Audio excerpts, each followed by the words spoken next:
Pertama-tama saya ucapkan Assalamualaikum warahmatullahi wabarakatuh. Perkenalkan, nama saya Riko Kurnia Simanjuntak. Saya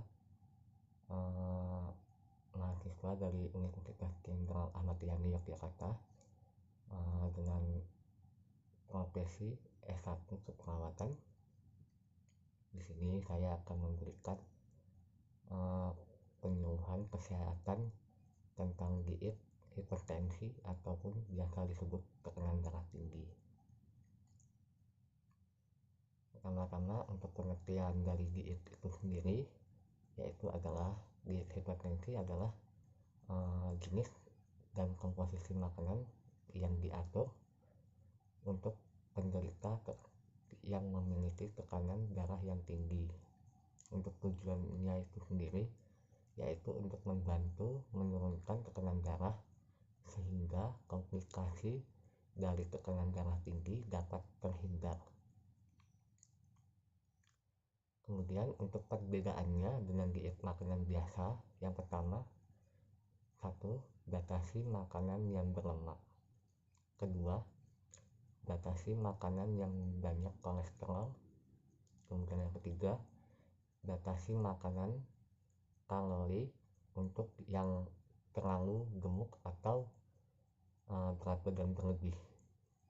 Untuk makanan yang boleh dikonsumsi oleh penderita tekanan darah tinggi, untuk yang pertama, sumber kalori ini yang diperbolehkan beras, talas, kental, makaroni, mie, bihun, tepung-tepungan, dan gula.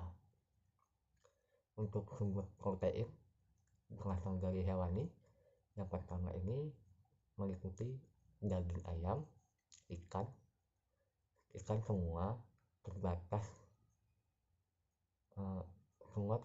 kurang lebih 50 gram per hari. Untuk telur ayam, telur bebek paling banyak 1 butir sehari. Kemudian susu yang tanpa mengandung lemak. Untuk yang selanjutnya, sumber protein dari nabati, contohnya ini seperti kacang-kacangan kering seperti tahu, tempe, ataupun oncom. Untuk sumber lemak dari santan kelapa yang encer tapi dibatasi jumlahnya. Untuk selanjutnya, kalau dari sayuran, sayuran seperti bayam, kangkung, buncis, kacang panjang, toge atau kecambah, labu siam, dan wortel. Untuk dari buah-buahannya sendiri, di sini untuk penderita tekanan darah tinggi semua buah boleh dimakan kecuali nangka dan durian. Ini hanya boleh dimakan dengan jumlah yang terbatas.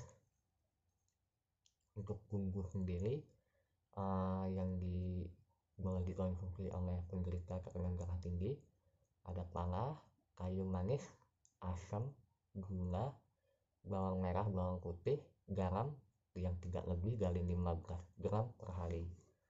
Untuk minuman sendiri, teh encer, coklat encer, ataupun jus buah. Makanan yang tidak diperbolehkan atau yang tidak boleh dikonsumsi oleh penderita tekanan darah tinggi, yang pertama, makanan yang banyak mengandung garam seperti biskuit, crackers, cake, dan kue lainnya yang dimasak dengan garam dapur ataupun soda.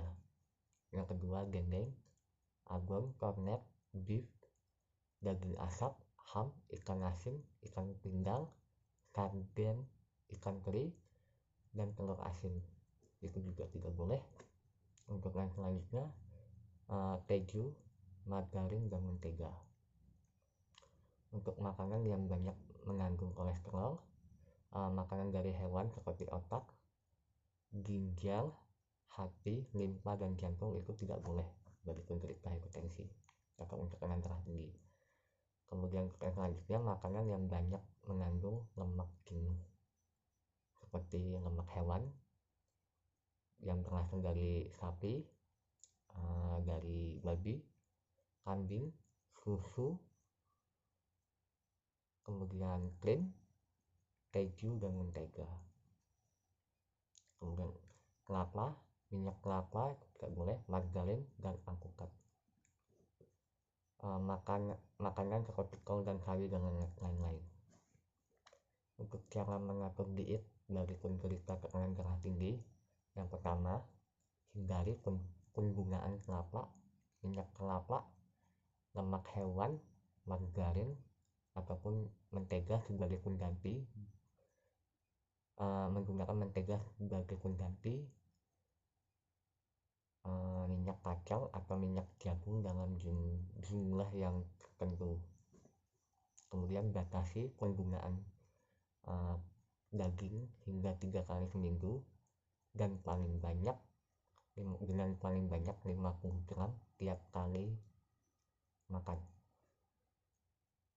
Kemudian makanlah ikan tawar sebagai pengganti. Kemudian yang ketiga, gunakan susu krim sebagai pengganti susu penuh. Yang keempat, batasi penggunaan telur hingga hanya 3 kali dalam seminggu. Yang kelima, gunakan lebih sering gunakan lauk itu tahu ataupun tempe dan hasil kacang-kacangan lainnya. Yang ketujuh, batasi penggunaan gula makanan dan minuman manis seperti sirup, Coca-Cola, limun, permen, dodol, coklat, kolak. Kemudian yang ke-8, makanlah banyak sayuran dan buah-buahan. Kemudian untuk selanjutnya, bagaimana sih cara yang baiknya cara memasak makanan bagi penderita tekanan darah tinggi. Untuk yang pertama, cara memasak daging, pilih daging yang halus dan keluarkan bagian yang berlemak. Yang kedua, cara memasak yang baik adalah merebus, mengukus, menumis, memanggang atau membakar. Sebagian dari sayuran sebaiknya makan mentah atau sebagai lalapan. Di sini kita diharapkan lebih baik mencegah daripada mengobati. Apalah artinya makanan mahal jika itu membuat kita menjadi sakit. Akhir kata dari saya, mohon maaf jika ada kata yang menyinggung. Mohon maaf jika pendidikan kesehatan ini jauh dari kata sempurna. Saya akhiri. Wassalamualaikum warahmatullahi wabarakatuh.